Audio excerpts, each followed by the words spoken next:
Mu nkuru zihariye ku bantu banyuze mu muriro w'intambara y'Uburusiya na Ukraine, hari inkuru idasanzwe y'umusirikare wa Ukraine wafashwe mpiri n'ingabo z'Uburusiya ahinduka imfungwa intambara.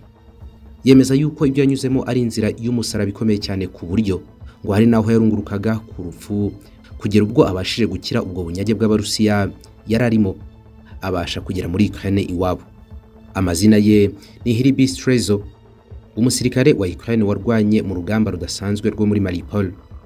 Ikaze turarebera hamwe iby'imfungwa y'intambara yabashije kurokoka ubwo bunyage cyangwa ubucakara yongera kwisanga iwabo muri Ukraine mu buryo butari bworoshye. Ukurikiye Gentil Gedeon Official.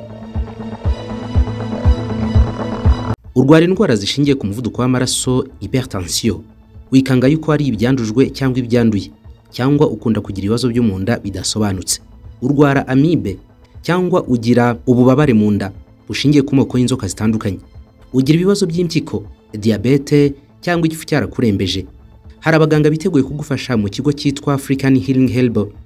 Abangaba bafite inkomoko muri Tanzania bagakorera no mu Rwanda. Bazwi cyane mu kuvura bakoresheje ibimera. Inkomoko y'izina Healing Help. Africa Healing Help ni abahanga muri izi ndwara, ariko igitangaje nuko ibijyanye n'ikiguzi ubibazwa ari uko wakize burundu. Igihe cyose bataramara kuvura indwara urwaye ntacyo wishyura kugera ukize. Bafasha abagore bakunda kugira za infection mu myanya yabo y'ibanga. Uretse nibi kandi nabajyanama bazobereye iby'ubuzima. Niba hari bitagenda neza mu mubiri wawe bagane, muzagirana ikiganiro gishobora guhindura ubuzima bwawe. Bakorera muri East Africa yose, kandi aho waba uri hose ku isi bakugezaho umuti mu kanya nk'ako guhumbya. Bahamagare kuri 0788 83 26 68.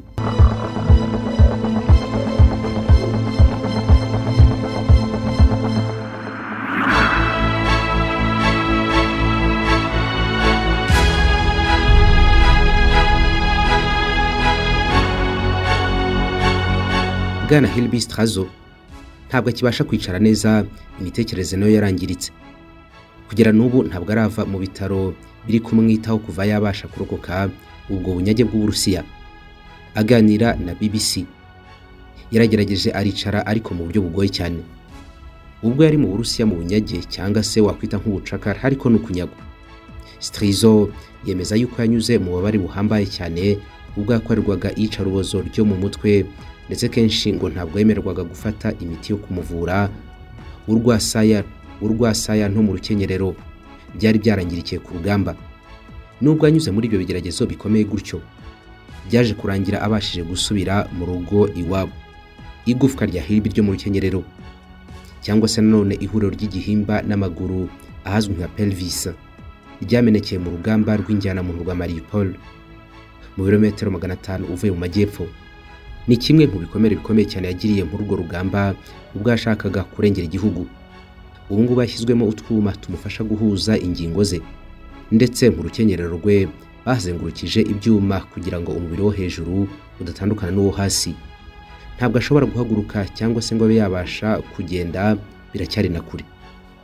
BBC ivuga yuko ubwo nyina Oresi yamufashaga kwicara, Ry'Ikuzimu yarashinyirizaga cyane kubera gutondekara. Gusa ariko ngo arafite inyota nyinshi cyane yo gushaka kuvuga inkuru ye.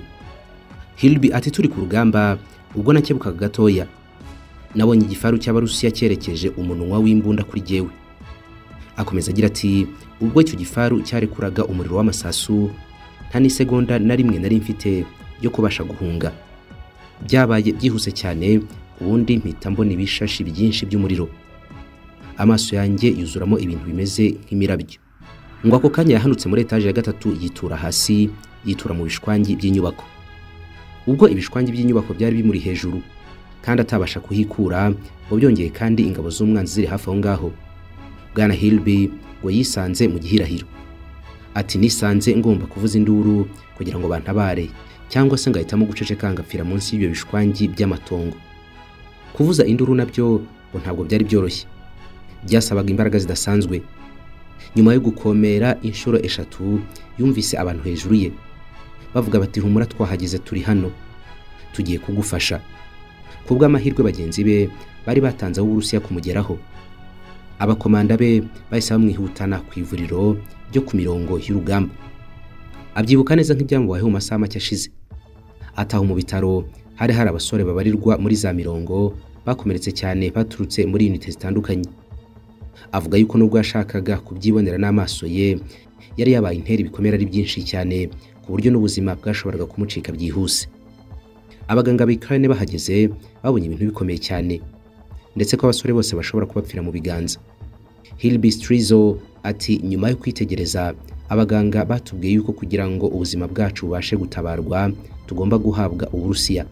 Ingabo z'Uburusiya rero ngo zari zikomeje gufata ibice byinshi cyane hafi yo gufata Mariupol yose kubera yuko yari yamaze kugotwa. Ku basirikare bo ku ruhande rwa Ukraine byari bigoranye cyane ko babona imiti cyangwa se ubundi buvuzi bw'ibanze. Kugira ngo rero abasirikare ba Ukraine bari banegekaye babashe kubona ubuvuzi, byabaye ngombwa kwemera kujya mu biganza by'umwanzi akaba ari we ubivurira, ubwo no kuvuga Uburusiya. Hagati aho mu mujyi kavukira wa Hilby wa Poltava, mu rusengero asengeragamo kuva akiri umwana, bari batangiye kumusengera udakuraho bitewe nuko bari bamenye amakuru yuko akomerewe cyane kandi byongeye yari yagoswe n'ingabo z'umwanzi. Cyo kimwe n'izindi nzego zitandukanye muri Ukraine, urusengero rwo muri uyu mujyi narwo rwakoraga mu bihe bidasanzwe byo kwisanisha n'ibihe by'intambara. Mu rusengero ngo hari huzuye amakarito menshi cyane yuzuyemo imfashanyo zigenewe abasirikare zagenewe n'abaturage bari mu kaga. Archbishop Feder wa katedrale ya Assumption yo mu mujyi wa Poltava nawe ati nari mbizi neza yuko kugira ngo abasirikare ba Ukraine bave mu mujyi wa Mariupol hari inzira ebyiri gusa.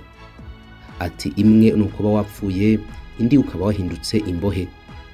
Archbishop Feder ngo yarabizi neza yuko Hilby adashobora kumanika amaboko, ariko nanone ngo ntabwo yarazi niba yarapfuye cyangwa kiri muzima. Strizo yari umwe mu basirikare bamamaye cyane b'abamarine barwaniraga muri Mariupol. Ibitekerezo bya Archbishop Feder by'uko Strizo atamanika amaboko byaje guhinduka ubwo yamubonaga ari kumwe n'izindi mfungwa z'intambara za Ukraine mu mashusho yashyizwe ku mbuga nkoranyambaga n'abasirikare b'Uburusiya barwanira muri Donbass. Feder ati nahise menya yuko Imana yakoze ibitangaza. Yari yakomeretse cyane, menshi mu magufwa yangiritse. BBC yemeza ko bwana Strizo yari yamenetse urwasaya n'igufwa ry'urukenyerero n'ijisho rimwe ryapfuye. Archbishop Feder akibibona wagize ubwoba bwinshi cyane, ariko nanone ngo yumva ari ruhukije kubera yuko yumvaga byanze bikunze umunsi umwe azongera kuba na Strizo ari muzima. Ati Imana yumvise ugusenga kwacu, none ubu nizere ko tuzabasha kumukura muri buriya bunyage bw'Abarusiya arimo. Archbishop Feder avuga ko hari abasirikare benshi bakomoka muri Poltava baburiwe irengero nyuma yuko barwanye urugamba rwo muri Mariupol, ubu isigaye iri mu biganza by'Uburusiya kuva umwaka ushize. Tugarutse rero kuri bwana Strizo, ubu uryamye mu bitaro, ngo yibuka neza ukuntu yafatwaga ubwo ari mu bunyage bw'Uburusiya. Ubundi ngo rimwe na rimwe bakanga no kumuha imiti bitewe n'ibikomere yari yagize n'ukuntu yavunitse. Strizo nta kintu na kimwe ari kubasha kwikorera kabone no kurya yirishaga. Yibuka neza akenshi ubwo babaga bari kurya, ubundi abandi bakamubwira yuko ari nyakwigendera, ubuzima bwe ngo buri mu marembera. Atabaganga bamwe na bamwe b'Uburusiya batwitagaho, atari ko arubwo bazaga bakatujugunyira ibiryo, abandi bakabasha kubifata, ariko giye simbashe kuba nabigeraho. Ati barantukaga cyane bakambwira ngo rya wakanya Ukraine gafite amagara makeya ari mu marembera. Ibiryo ngo bamugenderaga byashoboraga kumara amasaha menshi cyane biraho ngaho nta muntu wabikozeho kubera ko atashoboraga kubigeraho. Akomeza avuga yuko abo baganga bagarukaga ngo bamubazaga niba yahaze, ubundi bagahita basubizayo ibyo biryo, we akigumiraho. Ati wumve kandi icyo gihe nta kinyamabaga baduteye, muri jewe niremagamo imbaraga zimbwira yuko ngomba gukomeza kubaho, kwiremamo icyizere nicyo cyonyine nari nshoboye. Aba bakozi n'abaganga babitagaho ngo bari abanya-Ukraine bashyigikiye Uburusiya batuye mu turere twigaruriwe twa Donbass. Bwana Strizo avuga yuko nta na rimwe yigeze yumva abarakariye na rimwe. Ataba abantu babayeho imyaka 8 yose bamirabungura propaganda z'Uburusiya. Ati kandi urwango mfitiye Abarusiya niho ruturuka. Mu bitaro aho tabashaga kwiyegura, ngo yibuka uburyo abarwanyi b'abacecene hamwe n'abasirikare bandi b'Uburusiya bari bamucunze batamukuragaho ijisho. Ati abacecene n'abantu babi cyane. Ndibuka yuko nijoro bazaga bakanyegera bakantuka nabi cyane, bamfatiyeho inkota bashaka kunkata amatwi. BBC yaganiriye nawe ivuga yuko itabashije kugenzura mu buryo bwigenga byatangajwe n'umusirikare wahoze arwanira mu mazi nyuma yo gufatwa mpiri agahinduka imfungwa y'intambara y'Uburusiya. Bwana Strizo yaje kujyanwa mu kigo cya gisirikare cy'Uburusiya kiri mu gice cya Crimea. Avuga yuko mu buzima bwe bwose atazigera yibagirwa icyo umusirikare w'Umurusiya yahamubwiriye, ngo yibuka neza yuko hari ku munsi wa 17 ibigeragezo kuri we bitangiye, ngo yaramubwiye ati nukurikiza amategeko n'amabwiriza yanjye uraza kuba uri muri Ukraine uyu mugoroba. Kuri uwo munsi uyu musirikare Strizo ngo yahise ashyirwa mu mbangukira gutabara ajyanwa ku butaka bwa Ukraine, ariko ntabwo yarazi ibyari byo cyangwa ibiri kuba. Yaje kumenya yuko ari umwe mu basirikare bari mu masezerano y'ihererekanwa ry'imfungwa hagati ya Ukraine n'Uburusiya. Ngo yabanje kujyanwa mu bitaro biri mu majyaruguru ya Zaporizhia mu gice kigenzurwa na Ukraine, ubundi ahita ajyanwa mu mujyi wa Poltava, ni umujyi avukamo. Ubwo yamenyaga yuko ageze mu mujyi kavukire, amarira ngo yahise agwa ari menshi cyane. Strizo ni umwe mu basirikare ba Ukraine ku mirongo y'urugamba babashije kugarurwa mu gihugu kavukire mu basirikare bayo badasanzwe barwanya umuhenderezo bashaka kurengera uruganda rw'ibyuma rwa Mariupol rwafashwe n'Uburusiya. Ati kugira ngo menye neza ko nageze iwacu, umushoferi yaranyegereye arambwira ati tuza ubu ngubu uri muri Ukraine. Ati narishimiye bidasanzwe. Ati ntabwo niyumvishaga yuko nageze muri Ukraine mu by'ukuri, ahantu nshobora guhumeka nisanzuye. Nubwo uyu musirikare yabaraga inkuru ye nyine mubyara bari kumwe mu bitaro, we isura ntabwo yari yishimye nk'uko byavuzwe n'umunyamakuru, ngo bitewe n'uko umuhungu we akomerewe cyane. Uyu musore w'imyaka 26 yumvikana nk'ufite amashagaga yo gukomeza kurwanira Ukraine naho ngaho ari mu bitaro. Ati niteguye gukomeza urugamba rwose, byashoboka yuko azaba ari ku mirongo y'urugamba cyangwa se ahandi hantu runaka. Nzafasha ingabo za Ukraine kugera ku ntsinzi dutsinda Uburusiya.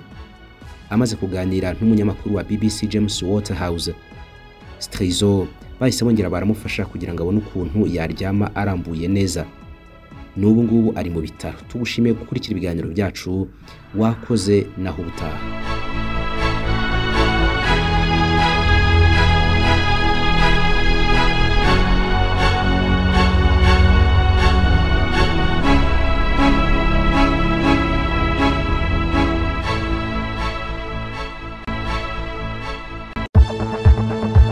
Ni nka promotion. Ikigo cya Kambere Interior Design kibafasha gukora finissage z'amazu yanyu, ubu kirimo kiraborohereza kugira ibikoni mu mazu yanyu bigezweho kandi bidahenze. Gutunga igikoni rwose ntabwo bikiri by'abantu bamwe gusa. Kambere Interior Design iraguhumuriza yuko yagufasha gutunga igikoni cyo mu nzu ku mafaranga makeya, ugatandukana n'imyotsi yo mu mashyiga n'imbabura. Abakozi ba Kambere Interior Design baragusura bakakubarira ibikoresho ukeneye, bakaguhitiramo ibikoresho bijyanye n'ubushobozi ufite ariko byizewe. Mu minsi mikeya bamaze kugusura bakumurikira igikoni cyawe cyiza rwose kigezweho. Ni nako kandi bimeze ku bashaka gutunganya ibyumba by'abana, inkuta zo muri salo no kubasigira amarangi. Hamagara Kambere Interior Design kuri 0783733022 cyangwa se wandikire kuri Instagram yabo bitwa Kambere Interior Design.